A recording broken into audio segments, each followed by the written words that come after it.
today on Rappler.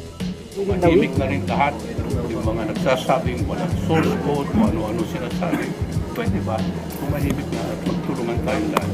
The Commission on Elections says it will allow source code reviews of ballot counting machines 7 days before elections.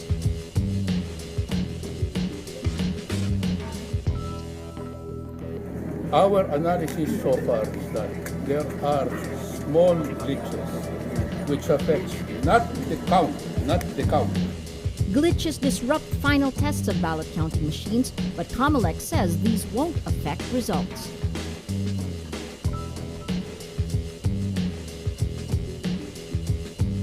And former police officer Cesar Mancao is dropped from the Witness Protection Program after escaping custody.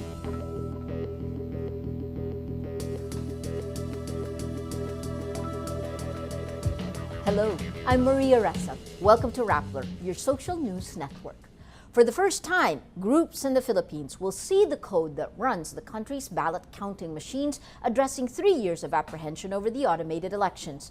Commission on Elections Chair Sixto Brillantes Jr. says the U.S.-based Dominion Voting Systems agrees to release the source code of PCOS machines for a review by local groups. Senatorial Bet Richard Gordon filed a petition Friday before the Supreme Court asking the COMELEC to show the source code to local groups. Local watchdogs also filed a complaint before the United Nations. Brillantes says revealing the source code will answer questions about the PCOS. Tumahimik na rin lahat yung mga nagsasabing walang source code, kung ano-ano sinasabi. Pwede ba? Tumahimik na at magtulungan tayong lahat. Critics see the local source code review as key to transparency, but COMELEC says the source code review by the international independent company SLI meets the law's requirements. Dominion earlier blocked the release of the PCOS source code because of a legal battle with Venezuelan firm Smartmatic. The Commission on Elections holds the final testing and sealing of precinct count optical scan machines, or the PCOS, Monday in a dry run before the May 13th elections. The final tests begin with a few glitches in some areas. In Matina Central Elementary School in Davao City, tests indicate the PCOS machine is not ready for use. Later, a PCOS machine there shut down while printing. Election inspectors in other areas say they got poor training in operating the machines. In Fairview Elementary School in Quezon City, teachers say they only had one chance to operate the machine. Poll watchdog Contradaya says the Board of Election Inspectors at the UP Integrated School in Quezon City violated PCOS testing protocol. The PCOS machines arrived already sealed, but these were not resealed after the test because of a lack of resealing equipment. The unsealed machines are noted in the BEI's minutes of the tests. Poll watchdogs also monitor the tests with COMELEC Citizens Arm NAMFREL deploying 5,000 members. Watchdog Contradaya urges the public to watch the tests closely, saying there is, quote, sufficient basis to believe major problems may happen with the automated election system. Both poll watchdogs recall glitches during the May 2 test, which include delays in initializing the PCOS machine and failure to read a ballot because of a hardware problem. But COMELEC Chair Sixto Brillantes says the poll body found no large-scale glitches during the tests. Our analysis so far is that there are small glitches which affects not the count. So sa resulta, walang problema. The audit, the post-audit after yung manual audit comparing it with the actual results sa PCOS.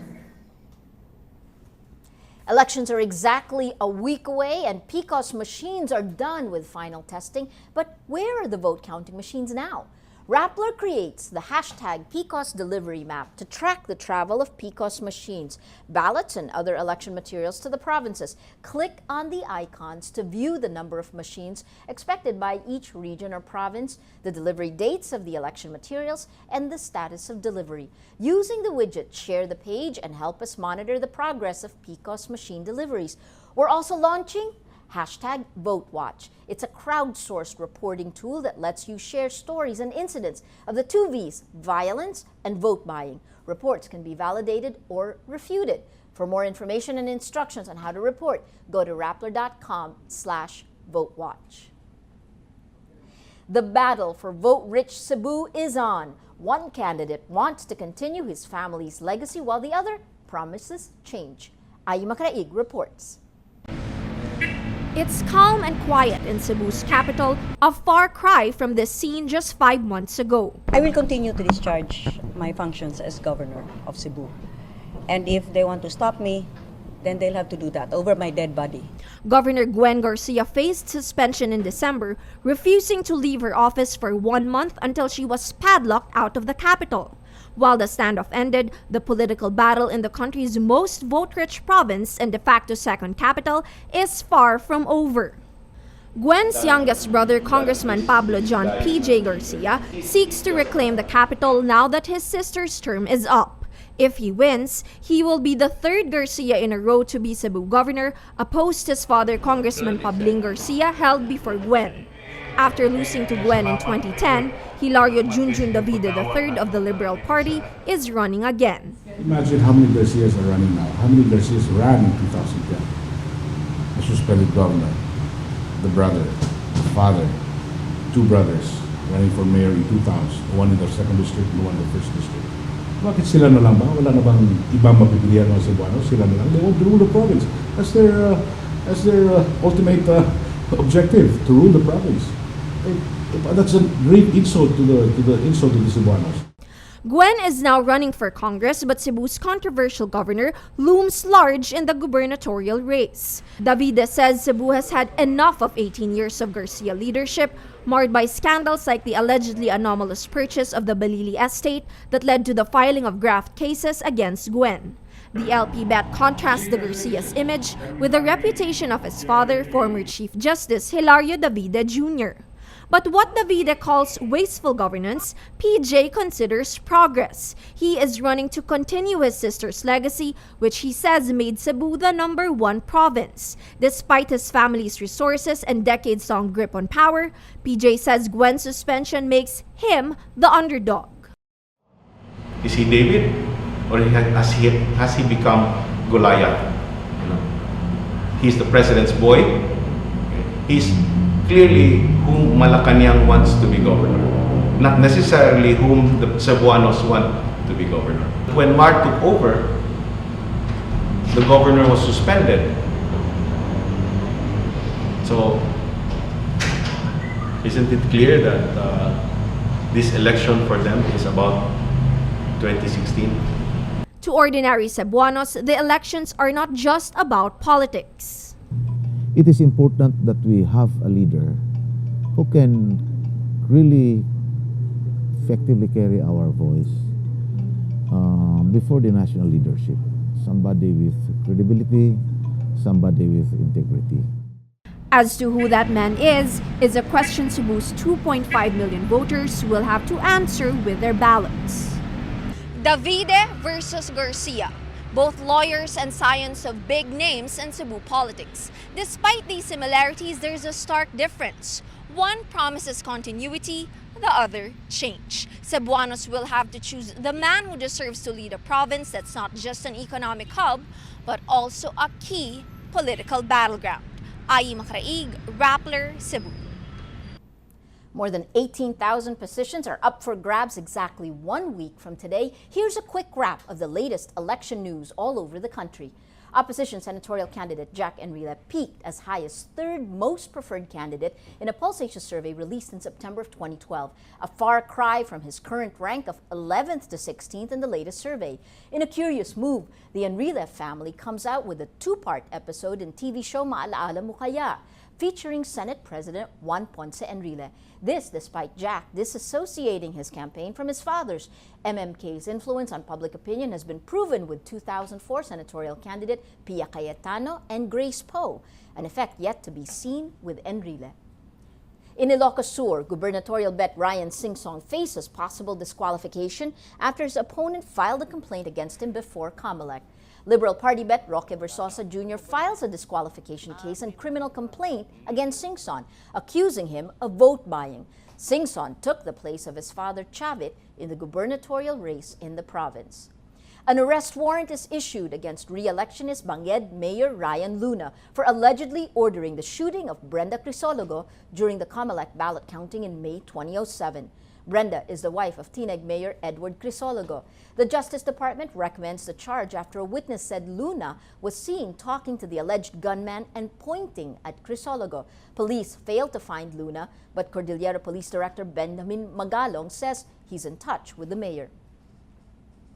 The Nationalist People's Coalition candidates protest the sudden pullout of police chiefs in the towns of Tubao, Agoo, Caba, and Aringay, all traditional hotspots in La Union during elections. In a statement, NPC party members say there's no basis for the removal of the police chiefs in their towns. Though tensions run high in these towns, La Union PNP Senior Superintendent Ramon Rafael tells protesters the police chiefs would possibly be reinstated after May 13th.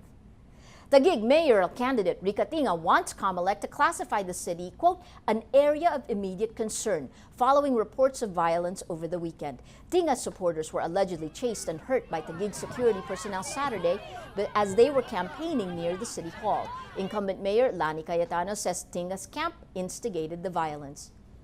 The campaign sortie of Manila mayoral candidate Joseph Estrada turns bloody after midnight Sunday when unidentified men throw rocks and bottles on stage during the speech of Manila Vice Mayor Isko Moreno. 2 campaign staff members were hurt. Moreno blames incumbent Mayor Alfredo Lim, who's running for re-election. Moreno says the incident was a desperate move from, quotes, dirty tricks, referring to Lim's name, Dirty Harry. Exactly 1 week from today, we hold the 2013 midterm elections. Earlier, Rappler hosted a Vote Smart Twitter conversation. Social media users weigh in on the factors that will make them vote for a candidate. They say both political ads and pre-electoral surveys matter less than the platforms of the candidates. At Janessa On Air says, ads are not enough to persuade the people. Credentials, platforms, and educational backgrounds are essential as we vote smart. At I Am CHCO ads, this time, it's at I Am Chico ads. This time, surveys won't influence me. I'd vote for those who were not in there but have the character and platform. Hashtag Vote Smart. They also warned fellow users what to watch out for as the campaign season ends this week. Vote buying and election-related violence are at the top of their list. At Lara Muralio says, watch out for bribery. Voting is both a responsibility and privilege, so don't let money take that away from you. You can report these incidents at our election map at rappler.com/votewatch. You can also learn more about the candidates on their interactive profile pages at rappler.com/phvote, just like at Ina_Adria, who actually took a day off just to do her research. Former police official turned murder suspect Cesar Mancao was dropped from the Witness Protection Program for refusing to surrender to authorities. On Monday, Justice Secretary Laila de Lima signs the termination papers of Mancao's Witness Protection Program coverage. She says it had to be done to, quote, preserve the integrity of the program. De Lima adds, I hope he realizes that the NBI has more important tasks to do than chasing him. Mancao escaped from the National Bureau of Investigation on May 2, saying he did not feel safe being transferred to the Manila City Jail. Mancao tells news programs that Senator Panfilo Lacson, whom he accuses of participating in the killing of PR man Bubi de Ser and his driver Emmanuel Corbito in 2000, wanted him transferred to Manila City Jail. In 2011, the Court of Appeals declared Mancao a, quote, incredible and unworthy state witness because of contradicting testimonies.